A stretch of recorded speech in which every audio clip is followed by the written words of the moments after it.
기도에 오신 여러분들을 환영합니다. 오늘도 주님께 우리의 마음과 생각을 바쳐봅시다. 61장 함께 찬양하도록 할까요?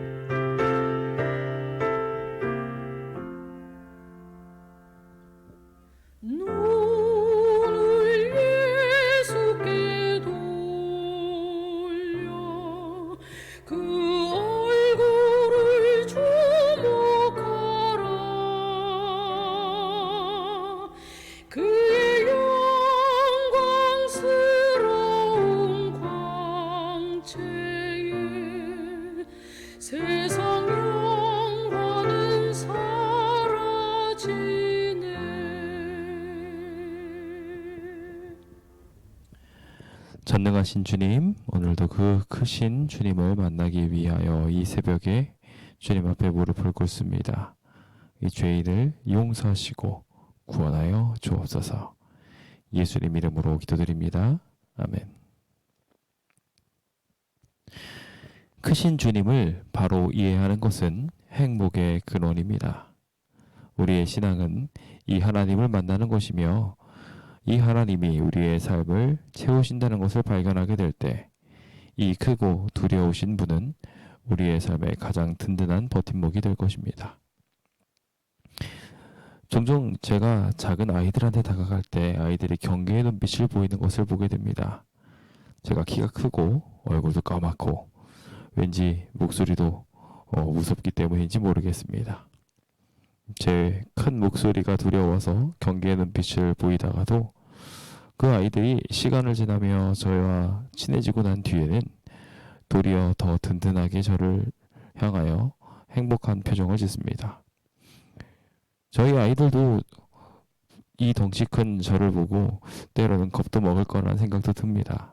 그런데 그 아이들이 저희를 보고서 든든하게 여기는 이유는 이 크고 힘센 아빠가 내 편이라고 느끼기 때문에 그런 두려워하지 않습니다. 오늘 우리를 향한 하나님도 마찬가지입니다. 우리를 향하여 서신 이 크신 주님, 온 우주를 자기 손으로 좌지우지하실 수 있는 능력의 주님을 우리가 우리의 아버지로 모시고 있다는 것을 알게 된다면 우리의 신앙은 더욱 행복해지게 될 것입니다. 우리의 삶 속에 이 하나님을 제대로 만나는 방법 배우고 경험하게 되시길 빕니다.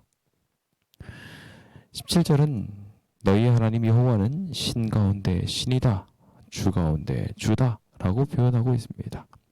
하나님 외에 여타의 존재들을 신으로 인정하는 말이 아닙니다. 오직 하나님만이 절대적 능력과 최고의 권위를 지닌 유일무이하신 참 하나님을 역설하고 있는 이야기입니다.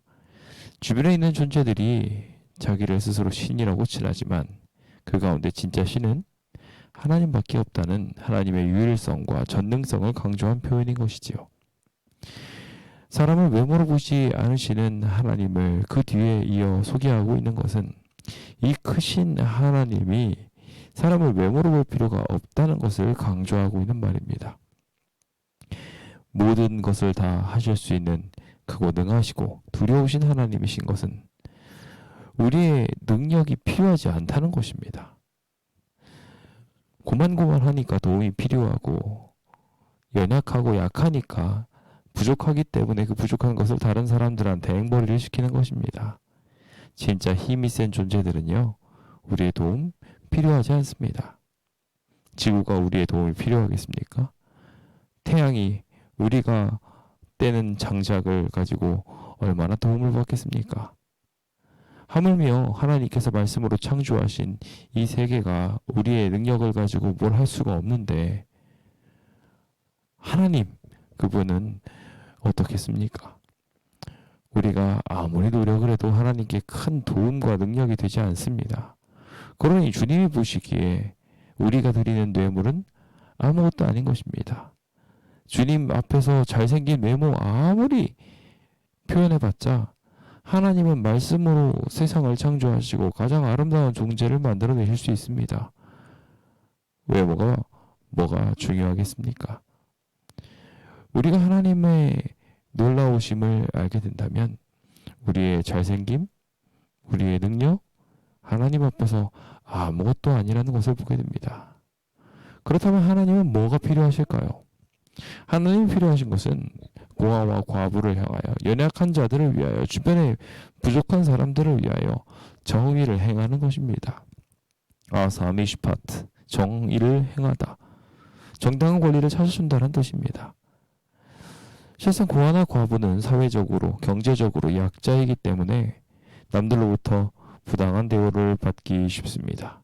그런 부당한 대우를 받기 쉬운 이런 존재들을 정당한 대우를 해주는 것, 그것을 찾아주는 것은 하나님이 바라시는 유일한 것입니다. 하나님은 우리가 사이좋게 지내기를 바라시거든요. 전지전능하시기 때문에 우리의 선택을 강요하지 않으시고, 사랑이 넘치시기 때문에 그 선택을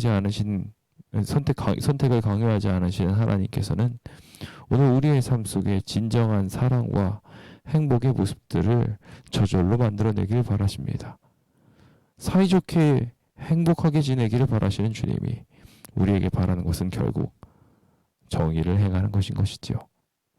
그래서 19절은 나그네를 사랑하라고 표현하며, 너희도 예전에 애굽 땅에서 나그네 되었었으니 그거 잘 기억하고, 게르, 단순한 여행객이 아니라 히브리인 가운데서 섞여 사는 이방인 우거객들을 잘 대하라는 것입니다. 사실 이 게르라고 하는 이 이주민들은 자기 목도, 그래서 땅도, 법적인 권리도 없는 약자들이었습니다. 이방인들이라고 하여서 이스라엘 백성들이 막 철저하게 쫓아내고 미워하고 싫어했던 것을 생각하면 하나님의 이 신명기 10장의 명령은 전혀 다른 이야기처럼 보입니다.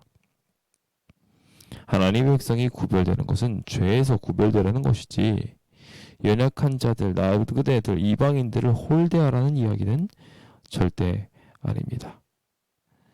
모세는 이처럼 하나님의 여러 가지 속성들을 이야기하며 유일성이나 전능성, 불편, 부당성, 공의성, 자비성들을 거듭 강조하고 있는 이유는 이스라엘 백성들이 그러한 속성을 깨달아 알게 되는 것을 통하여 하나님의 진정하신 뜻을 바로 실행할 수 있을 것이기 때문이었습니다. 아울러 이와 완전히 대비되는 이방 모든 잡신들의 모습들을 보면서 그들의 무능함과 헛됨도 깨달아 알 수 있기 때문이었기 때문이 아니었을까 우리는 생각해 보게 됩니다. 우리는 이 사실을 통하여 하나님의 크신 행보들, 하나님이 원하시는 그 길들은 주님을 따라서 행하는 일이라는 것을 발견하게 됩니다. 오늘 우리의 삶도 언젠가는 연약한 나그네가 될 수밖에 없습니다. 요양보호를 받을 수밖에 없는 약함이 우리의 삶 속에 언젠가 찾아온다면 우리도 어른을 공경하며 사랑하는 것이 지극히 마땅하다고 성경이 말하는 것처럼, 오늘 우리가 주변 사람들에게 하나님이 바라는 사랑을 잘 전달하게 된다면 그것이 여호와를 경배하는 것이며, 그것이 바로 하나님을 의지하는 것이고, 하나님의 이름을 따라 살아가는, 하나님의 이름을 맹세하며, 하나님의 이름으로 맹세하며 하나님의 이름에 의거하여 살아가는 사람, 즉 하나님의 이름을 맹세하지 말라고 이야기한 것, 그것은 하나님의 이름을 걸고 산다라는 이야기거든요. 함부로 맹세하지 말라 하신 그 맹세는 하나님의 이름을 망령되게 만들지 말라는 것입니다. 즉 주님의 이름을 드높일 수 있을 만한 삶이 오늘 우리에게 필요하다는 것입니다. 하나님의 권능과 놀라운 역사가 이방인들에게는 두려움의 원인이 되겠지만 도리어 그의 백성들에는 찬송이 되는 것을 우리는 분명하게 기억해야 합니다.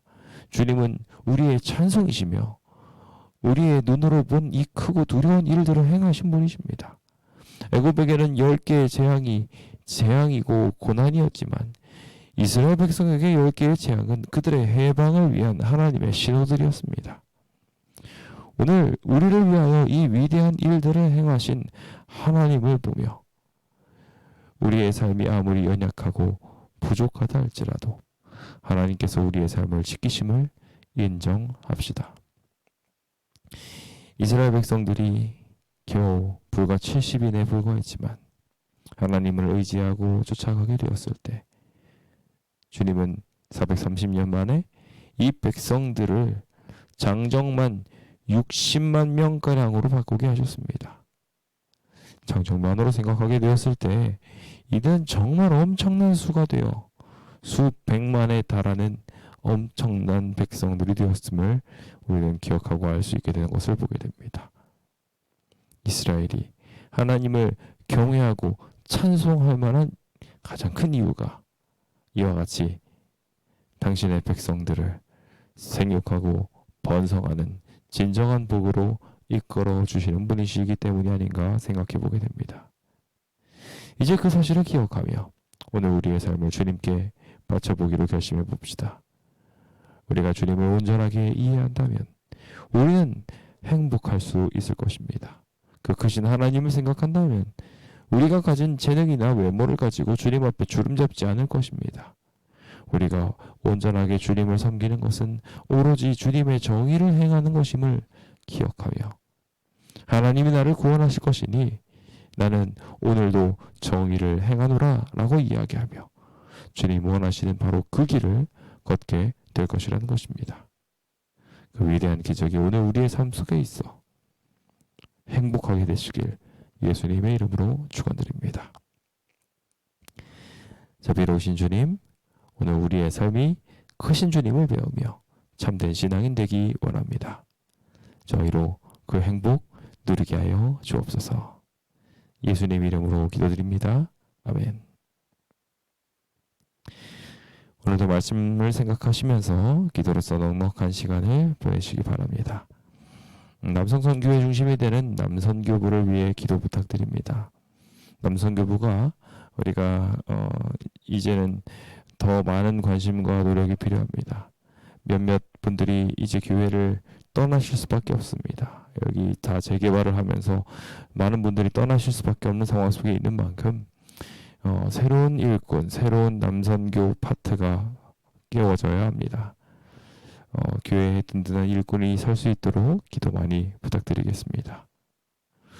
성전 수호 운동을 위해서도 함께 기도해 주십시오.